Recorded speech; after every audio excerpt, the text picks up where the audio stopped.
Hey everyone, welcome to another episode of Million Dollar Media. We're going to be talking about the show Creature Commandos, the first project to come out of James Gunn DCU. It is a show about a cast of so-called monsters that are sent on a mission by Amanda Waller to a country and take out a terrorist threat in the form of Cersei and her sons of Themyscira, and a lot more happens throughout the show. A lot of wacky shenanigans happened with the characters, a lot of gruesome violence. We get to see the past of each character. And as the start to the DCU, this is a lot of fun. I had a great time week to week watching the show. A little bit late to the party when it comes to reviewing it.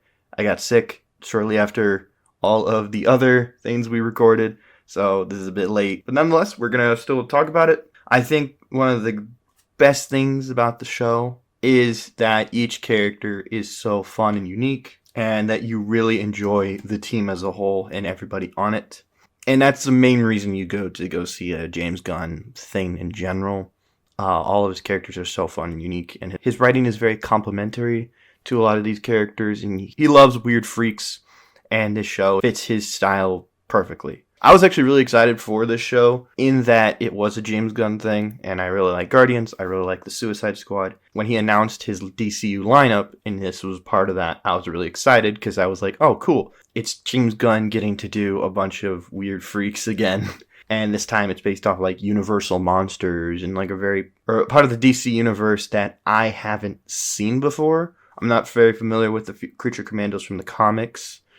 So I was like, okay, just a brand new thing. I don't have any baggage going in. I can just enjoy. The only baggage I really have is the work previously of James Gunn. The only thing that I'd say is I don't think it is as good as Suicide Squad, nor do I think it is as good as Guardians. But I think it's still a lot of fun, and what it accomplishes towards the end of the show, I think it does very well. The thing about the show that I kind of enjoy is that there are leads, but there is no main character in this show. The Creature Commandos themselves are a unit, so each character gets their own episode, really, to explore. We really don't get the backstory to only one of the characters, but I think we're going to see enough of him going forward. And that is Rick Flag Sr., who is played by Frank Grillo. He was originally Crossbones in the Marvel Universe with all the Captain America movies, which you can watch soon enough. We will have those reviews out soon. And I think he's really fun in this role. This role gives him much more to play with. He is the straight man to this cast of weirdos. The thing I really enjoy about his character is that, kind of like the Rick Flag that we got in the Suicide Squad, he's not a complete dick.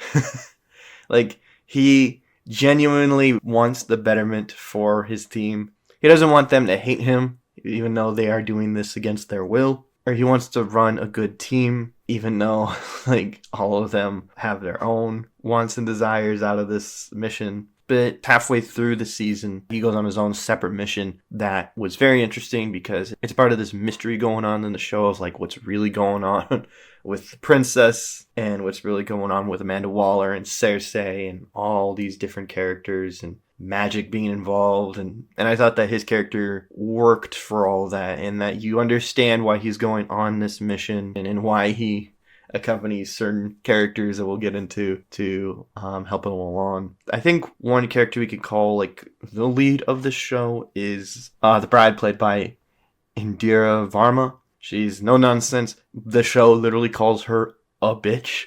She's strong, she's formidable, she's a badass, great with guns, kind of has this fuck the world attitude that is really fun to watch for a character like this, especially one that was brought back to life, and they kind of do a lot of interesting things with her origin story. She just kind of wants to live this life however she can, but knowing that she really can't because she's constantly being chased not only by the government, by a crazy jealous not even boyfriend, just a creepy stalker. And I thought that whole angle of her character was really fun. So it makes sense why she's so badass, because she's constantly having to fight off this brute. I liked her relationship with the other members of the team. I mean, obviously the one with Nina, but I kind of like the no shits given relationship that she has with Dr. Phosphorus. I thought their relationship was kind of fun. It's not really in the forefront that much, but I just like that they understood what the job is and they just do it, and they kind of had this fun back and forth sometimes.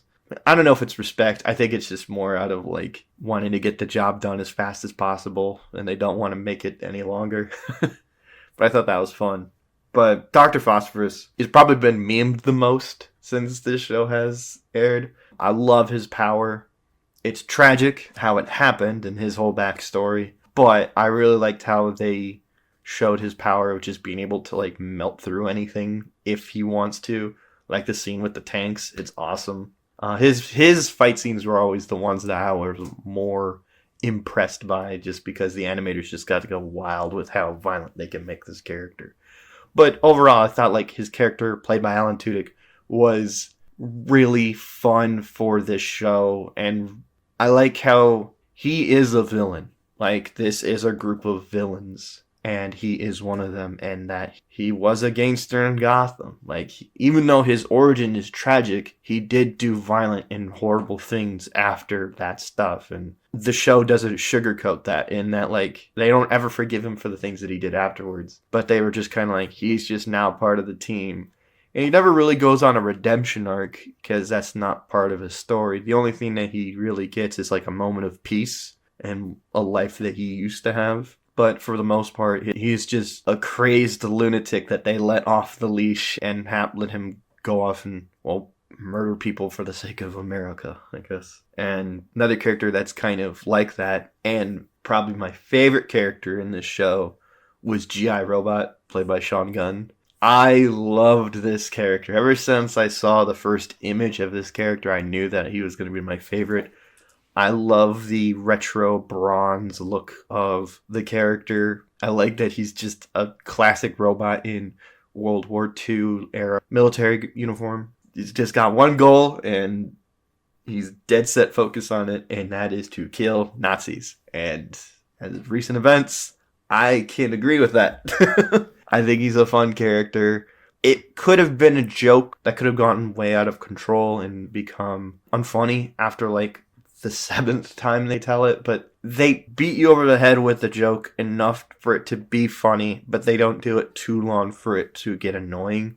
Like, the character doesn't have a lot of screen time in this show. He shows up, has a great moment in the 4th episode, and then they kind of take him out real quick, which sucked for the overall dynamic I wanted to see him with. But by having that character be taken out so soon, it allowed this show to keep you on edge and show that not all these characters are safe, and that was kind of fun. Another character I really liked, and is a carryover from The Suicide Squad, is Weasel. In animated form, I think this character plays better because he's not, well, what he looks like in the live action.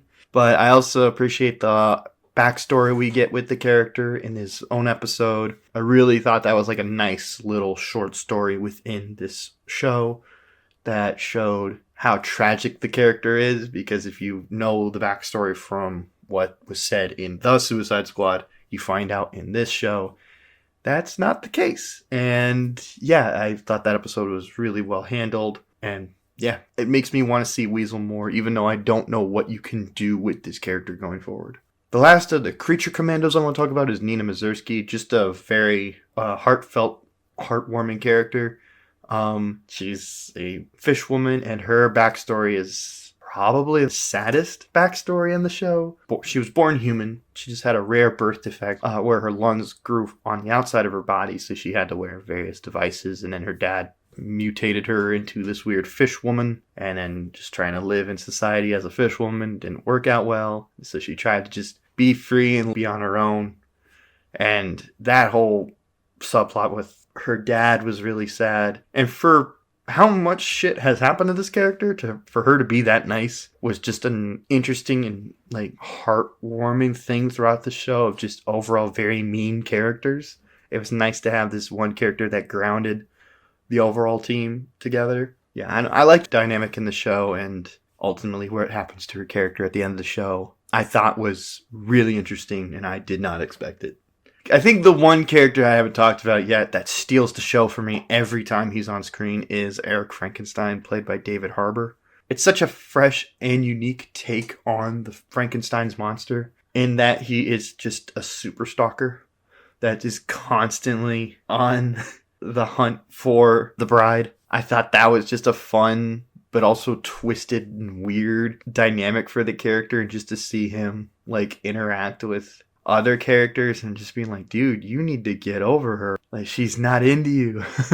Such like a gothic romantic way of like, he sees love as the only reason to live, but not loving himself at all, and just going after someone that doesn't like them at all or ever. And it was interesting, like, and also hilarious at some points, because he was just a super simp, and he does all these spiels and monologues in like this really old English Shakespearean way. And it's interesting because all of his examples of like how romance should be are from novels and movies. So he expects things to just go his way. I had a lot of fun with how they interpreted Frankenstein's monster in this show. Or in this version, specifically Eric Frankenstein. From what I've heard is that this Frankenstein is more of an amalgamation of both the Mary Shelley original and the Eric Frankenstein of the DC Comics, and also a little bit James Gunn changing things up, getting out of like the characters, all that side of stuff. I think the animation of the show is really fun. It has its moments where it looks a little bit like, this looks a little cheap. But then there's moments, especially within the action sequences, where the animators just had so much fun.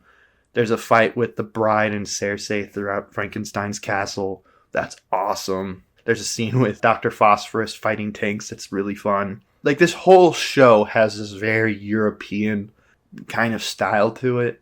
Like, all the characters are like very stiff, or like really exaggerated proportions within some characters. Like, some of the side characters you meet are like really big. Like, there's this one woman, the house mom of one of the brothels. She's drawn really big and caricature-ish. Eric Frankenstein is just very big and like bombastic. He looks like the Hulk. And then Weasel just has these eyes that are so over dramatic that it really works. And I thought that like it was a really cool style, and like the whole show, like, yeah, as I said, has this really cool European like aesthetic to it. I also really enjoyed the soundtrack. I like listening to music. I don't know shit about music, so from what I could tell is like, oh, this is this. So from what I read up on is that the soundtrack is just full of ska and gypsy rock. A lot of the songs I actually looked up on my phone, and I was like, oh, I'm going to listen to that. That's a good song. Another thing that I kind of enjoy and don't enjoy about the show is that it feels like a comic book run. So I'm going to say that I enjoy it in that the story is really simple. In that they go to do a mission, they come back, and they go back to do another mission, and that's pretty much the show. There is a mystery going on within all of that, but there's nothing in this show that is like breaking new ground for me. But for what I got, I did enjoy it. I just think for me, there's nothing all too new that is brought to the table that you haven't seen from other James Gunn things. It's not like the Suicide Squad or Guardians of the Galaxy in that like these characters go on such a journey that they're family by the end of it. Like by the end of this, you feel the relationship between one or two characters and how they would feel sad for one of them dying, but it's not like a big dramatic moment from all of them. I am excited to see what they do in a season 2 because I want to see the characters from this. Now that we have all of their backstories laid out, I want to see what they do with these characters going forward and how they have changed since the events of this first season. I've been told that, like, yeah, it's very much like comic book run in that, like, it has 6 to 7 issues to tell its story, it has some great dialogue, great writing in between, but that's nothing that's it's not like a big event comic. It's just its own thing that's a fun run that you could pick up and read. And if you're just wanting to find a show that has universal monsters kicking ass and having some funny dialogue in between, this show is perfect for that. This is what I'm excited for with the DCU, is that they're just going to be focusing on individual projects and making them fit what they are wanting to tell and not focusing on this big overarching story. Now, I do love a big overarching story, but I also think that it does affect when you're trying to tell these individual stories, in that you're just kind of waiting for the next thing instead of enjoying what you have in front. So when it comes to DCU and what James Gunn is trying to do, I am excited to see how different that he's going to be doing this. Because he has promised that there's going to be some overarching thing and that there are going to be connections between each of the things, but they are meant to be like you pick this up and you watch it on your own. Like, I remember hearing a quote from him saying that he kind of compares it to how Star Wars is doing things. I think what he meant by that is that, like, right now, within, like, how Disney is releasing all the Star Wars stuff, and another review that I'm going to be doing soon, is that there are these stories in which some of them are connected, some of them are not, but there are these stories that could take place in any time period, any place, and you can just pick them up and watch them. And I'm excited for that with DC because there's so many characters and so many things to do. And I think by having Creature Commandos be the first thing at the gate, this show proved that they are allowing themselves to do whatever they want with these characters. And that's kind of why I'm excited to see Superman.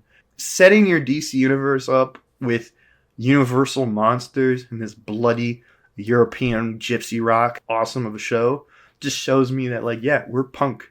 And we're just going to keep going. I'm like, all right, sweet. And I'm excited. I can't wait to see what else is in store for DCU. Superman's up next, and then we got Peacemaker down the line this year, and I'm excited for that show. That's all I got to say about this show. Our next review is probably going to be for Skeleton Crew, so check out that review. Hope you enjoyed this episode. If you did, hit that like button. If you want to hear from more of us, hit that subscribe button. If you like what I said in this video and you think other people will like it, hit that share button and share it with your friends, your family, and your racist uncle. I hope you all have a good day. Bye.